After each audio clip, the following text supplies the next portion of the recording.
Ele que é o presidente do Instituto Voto Legal, IVL, empresa responsável por relatório que aponta falhas na segurança das urnas eletrônicas. Dr. Carlos, ele é engenheiro formado pelo ITA, Instituto Senador Tecnológico da Aeronáutica. Senador Girão. Boa tarde, senador Girão. Na sua pessoa, cumprimento a todos os parlamentares. Muito obrigado a toda a audiência. Nós vamos compartilhar aqui uma apresentação e depois estaremos à disposição para perguntas. Bom, o Instituto Voto Legal foi criado no ano passado e o objetivo é prestar serviços de assistência técnica em estratégia para fiscalização eleitoral, em sistemas eleitorais. A gente pode atuar nas diversas atividades e realizar auditorias independentes nas eleições brasileiras. Na agenda de hoje, eu vou falar rapidamente do Instituto, vou informar que o Partido Liberal contratou uma equipe do Instituto para fiscalizar as eleições, vamos falar da fiscalização, vamos dar destaque a alguns documentos, a resolução do TSE que dispõe sobre a fiscalização e auditoria, e vamos mencionar mais dois documentos técnicos publicados pelo TSE, o glossário das eleições informatizadas, o formato dos arquivos log, e vamos concluir com um breve resumo dos indícios de mau funcionamento que foram identificados no nosso trabalho. O Instituto, então, propõe melhorias para o sistema, esse é o nosso propósito. Nós mantemos um canal com vídeos e entrevistas e podcasts que nós temos tido a oportunidade de fazer para esclarecer. Eu sou o presidente do Instituto, sou empresário, sou formado no ITA em 1977 e tive o privilégio de liderar a equipe que desenvolveu e fabricou a urna eletrônica nos anos 95, 96 até 2000. O nosso vice-presidente, Márcio Abreu, também empresário e colega do ITA, formado em 1990, e é especialista também em segurança da informação e governança, trabalhou 10 anos em empresas como Accenture e depois outros tantos como CIO de grandes empresas como Unilever e Cisco. Em julho, o Partido Liberal contratou uma equipe técnica que é altamente qualificada e politicamente isenta. A nossa atuação é estritamente técnica, porque o estatuto do Instituto veda qualquer ação política. O objeto do contrato com o partido foi realizar uma fiscalização de todas as fases da votação, apuração, totalização. O trabalho iniciou em julho e ele conclui em dezembro. Essa fiscalização ela é sustentada pela Lei Eleitoral 9504, aprovada no Congresso em 97, onde, dois destaques, os partidos poderão fiscalizar todas as fases do processo eleitoral, no artigo 66. E no parágrafo 7º, os partidos têm a liberdade de constituir um sistema próprio de fiscalização, apuração e totalização. Nesse trabalho, nós propusemos, e o Partido Liberal concordou, foram utilizados os instrumentos de fiscalização do Tribunal de Contas da União, notadamente o instrumento de levantamento, que é a coleta de informações, a auditoria de conformidade, e agora estamos na etapa de auditoria operacional, ou seja, o que terá acontecido na operação. Todos esses instrumentos são muito bem documentados pelo TCU, e nós estamos seguindo exatamente a metodologia que eles documentaram e utilizam. Eu queria destacar, em primeiro lugar, que quem audita sempre constrói valor para a organização auditada. E a colaboração é construtiva. Isso consta da nossa proposta inicial ao PL, tem um destaque no nosso contrato de serviço, ou seja, toda organização auditada espera que quem audita colabore para a sua imagem, para a confiança dos seus clientes e dos seus funcionários na organização. E é assim nesse trabalho, ou seja, não existe qualquer atitude de confronto. Eu tenho uma jornada profissional de muitos anos, desde 95, quando começamos a trabalhar nas primeiras urnas, e sempre estivemos à disposição e sempre procuramos contribuir tecnicamente com o TSE. Inclusive, lá em 2016, quando o ministro Gilmar era presidente, nós fomos convidados e contribuímos para viabilizar uma estratégia que permitisse ao TSE contratar o desenvolvimento de uma urna eletrônica que incluísse a impressão do comprovante impresso, não o comprovante do voto. E isso foi feito, trabalhamos no projeto, e o TSE apresentou para a sociedade, em 2017, uma urna desenvolvida que seguiu exatamente a nossa recomendação em 2016.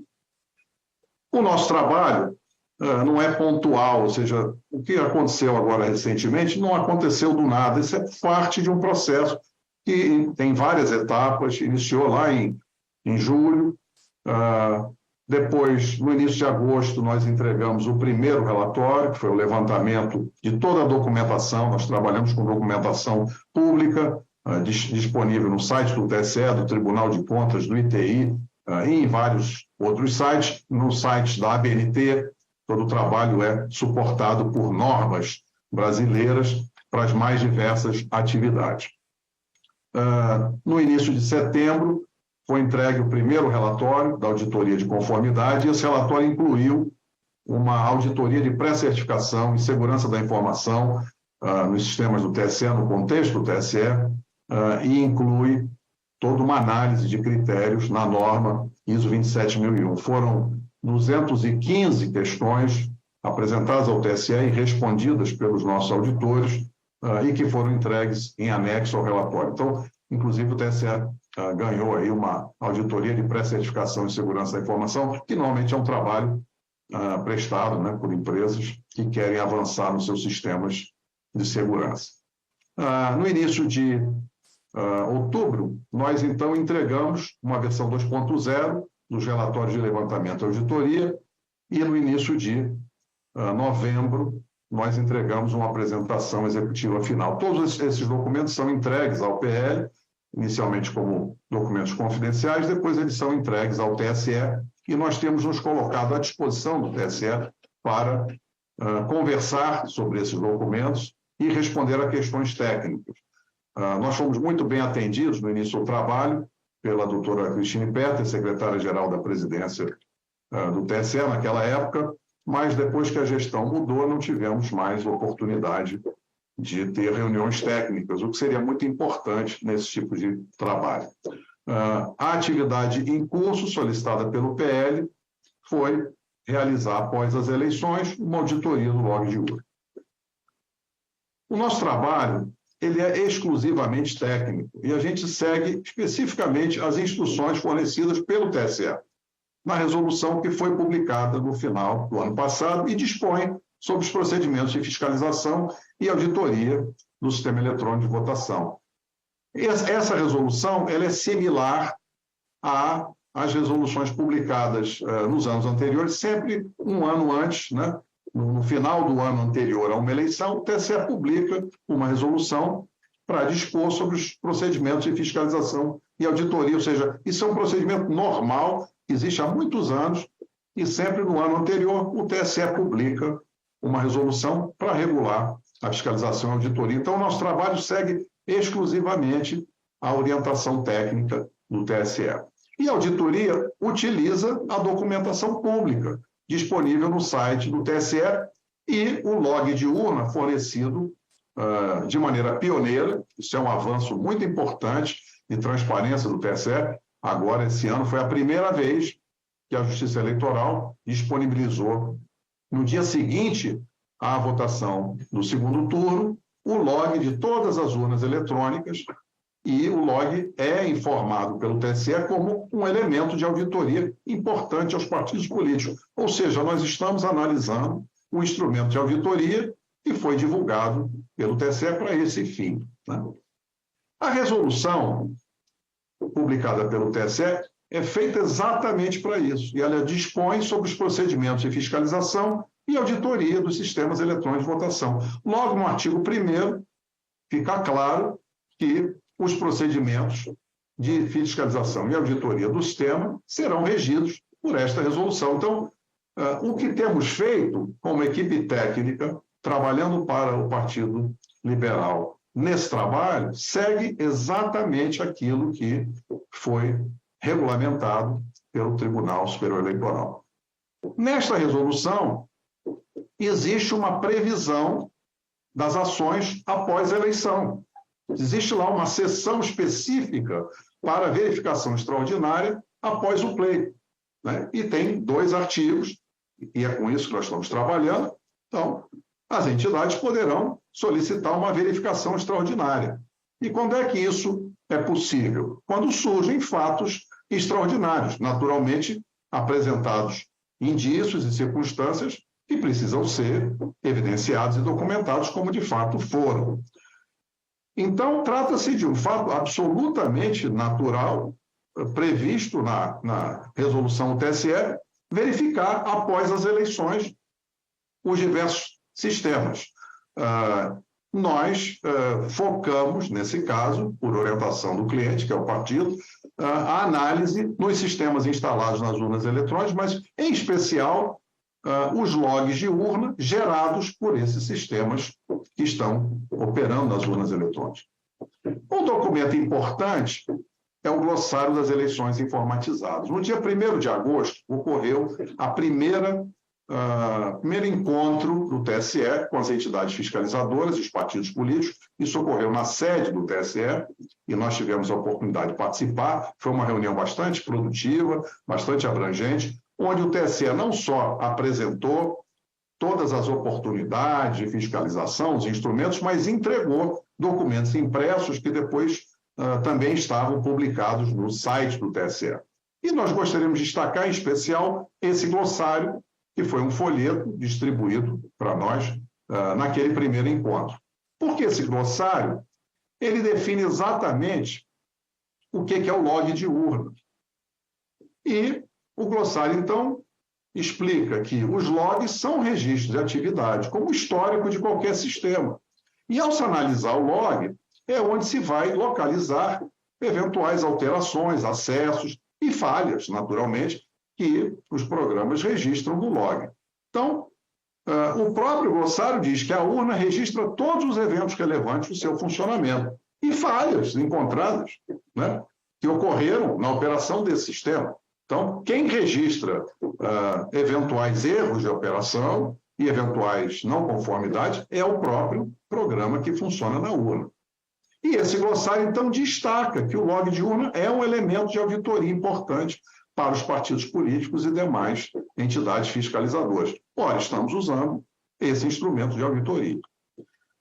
Esse documento aqui é o documento que especifica o que deve existir nos arquivos de log. É um documento que se chama Formato dos Arquivos de Log, que também está publicado no site do TSE. E aí ele informa que é um documento em formato texto simples, que pode ser lido em qualquer editor de texto, e onde é que se encontra esse log, e o TSE publica ao lado dos outros dois arquivos. Quando se acessa o portal do TSE, que está no link resultados.tse.jus.br, é possível se definir um município, uma zona e uma seção, e quando se acessa aquela página específica de cada seção, estão lá disponíveis 3 arquivos. O boletim de urna, cuja função é informar os resultados daquela sessão eleitoral, o registro digital do voto, o RDV, cuja função é mostrar os registros dos votos e permitir uma eventual recontagem, como explica o TSE, e o terceiro arquivo é exatamente o log de urna, cuja função é auditar o funcionamento da urna, é o elemento de auditoria importante para os partidos políticos, como informado no documento glossário. Nessa especificação dos arquivos de log, logo no começo, é importante deixar claro que dentro do arquivo de log, cada linha representa um evento.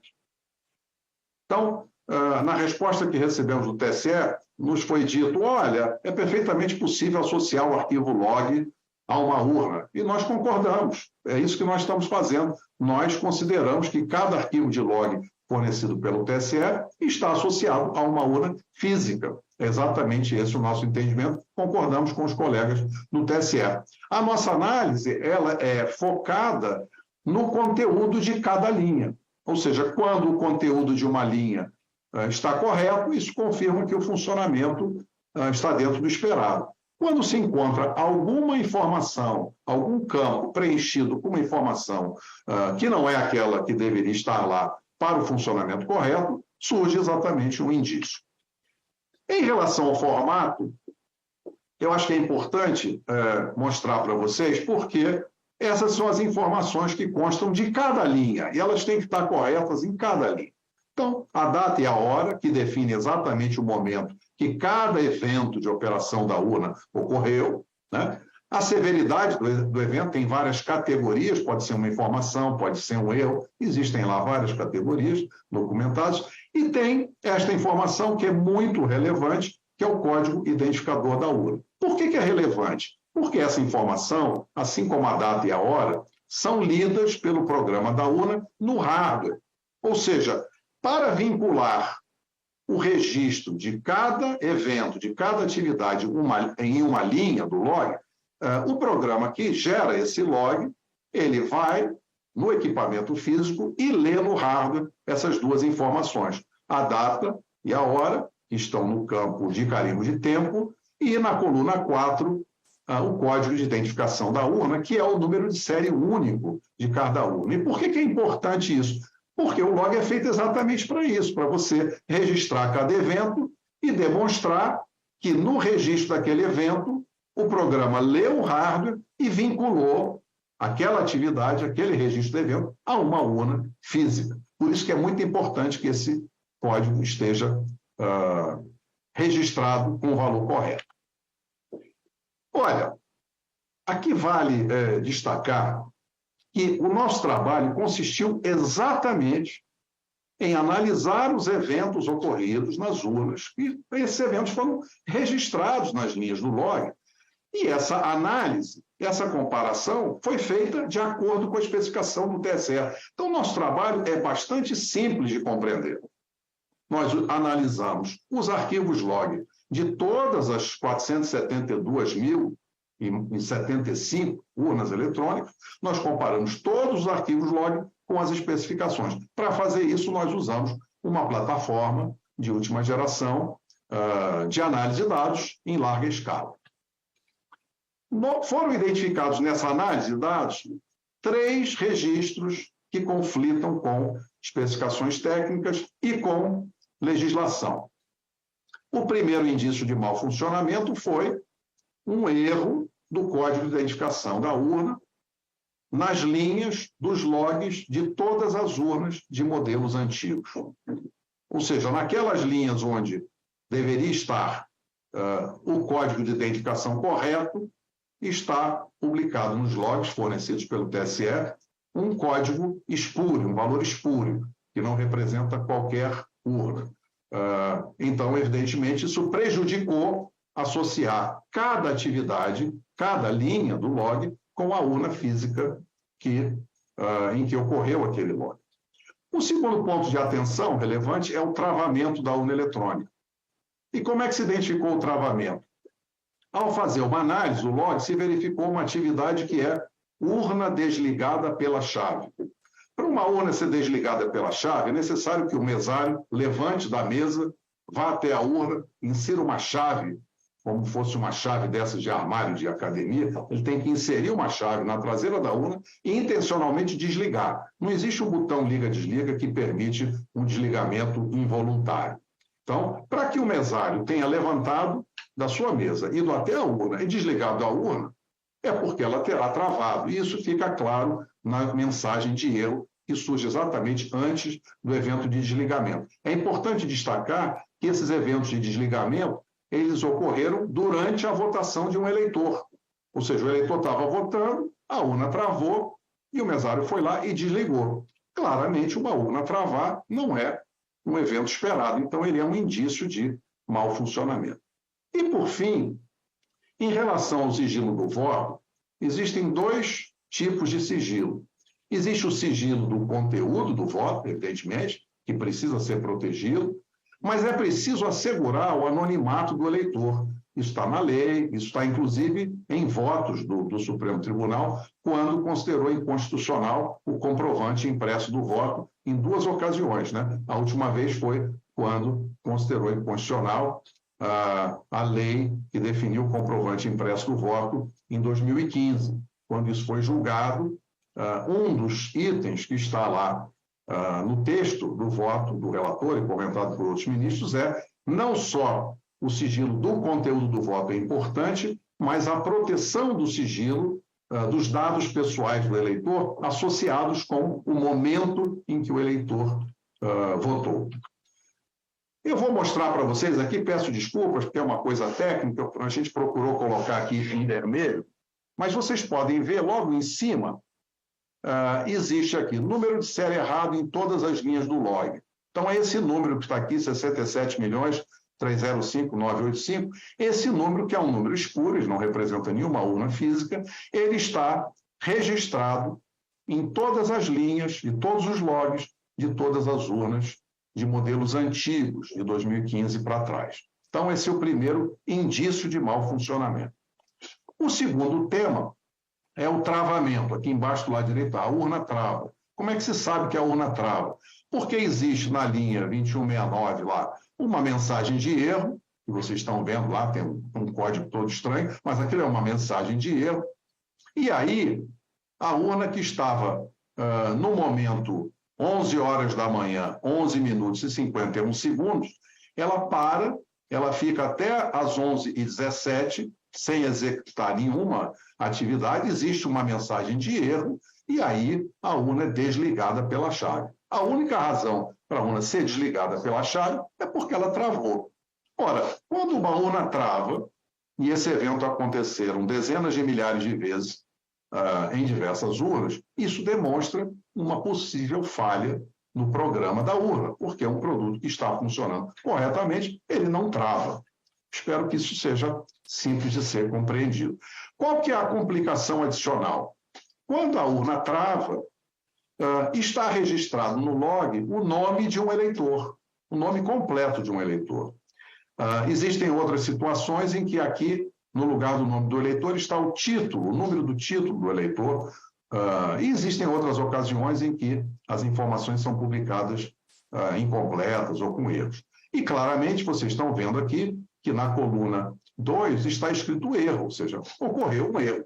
Se esse erro acontece inúmeras vezes e se ele exibe o nome completo de um eleitor associado ao momento de votar, isto é considerado, tecnicamente, uma violação do sigilo do ato de votar. Ou seja, esse eleitor, com esse nome, votou naquele momento. Não se está falando aqui de sigilo do conteúdo do voto, mas o sigilo do ato de votar também é um problema e é um indício de mau funcionamento. O terceiro ponto de destaque, esse eu já tive a oportunidade de publicar artigos sobre isso, na página do nosso Instituto existe uma descrição desse tema, e inclusive no ano passado, em 2 ocasiões, nós tivemos reuniões com o TSE, sendo que na segunda ocasião, que foi em junho, nós tivemos a oportunidade de sermos acompanhados pelo presidente da Associação Nacional de Certificação Digital. Ora, há um entendimento de quem trabalha nessa área de que é necessária a assinatura digital de documentos eletrônicos com um certificado digital ICP Brasil.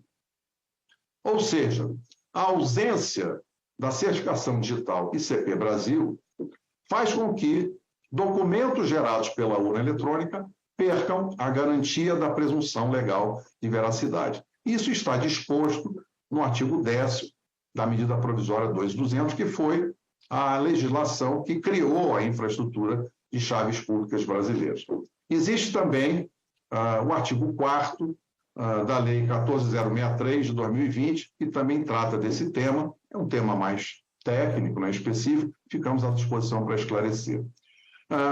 Os técnicos do TSE informaram que a autoridade certificadora urna, que é utilizada pelos técnicos para gerar certificados que assinam os documentos gerados pela urna, essa autoridade certificadora não foi credenciada ainda pelo Instituto Nacional de Tecnologia da Informação. Para que um certificado digital ICP Brasil seja emitido por uma autoridade certificadora, ela tem que passar por um credenciamento no ITI. O TSE tem um convênio que foi assinado com o ITI em 2017, já tem convênios anteriores, mas o último foi assinado em 2017. Mas não foi pedido ao TCU o credenciamento da autoridade certificadora do TSE, nem da AC Urna e nem da AC da Justiça Eleitoral. Volto a destacar que o nosso trabalho é um trabalho de auditoria estritamente técnico. O nosso trabalho não atacou as urnas, nós consideramos as urnas um bom produto. Nós estamos aqui apresentando oportunidades de melhoria.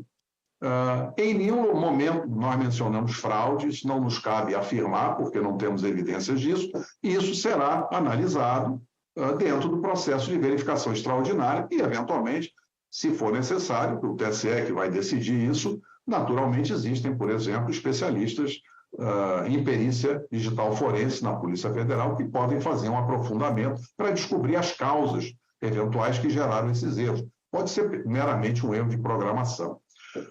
O nosso relatório, então, ele apenas apresentou indícios de mau funcionamento, seguindo estritamente as instruções do TSE para fiscalização e auditoria após o pleito, que é o que está previsto na resolução 23673 do próprio TSE. Era isso que eu tinha para contar para vocês, espero que eu tenha conseguido ser claro, mas se tiver qualquer dúvida, nós estamos à disposição para esclarecer.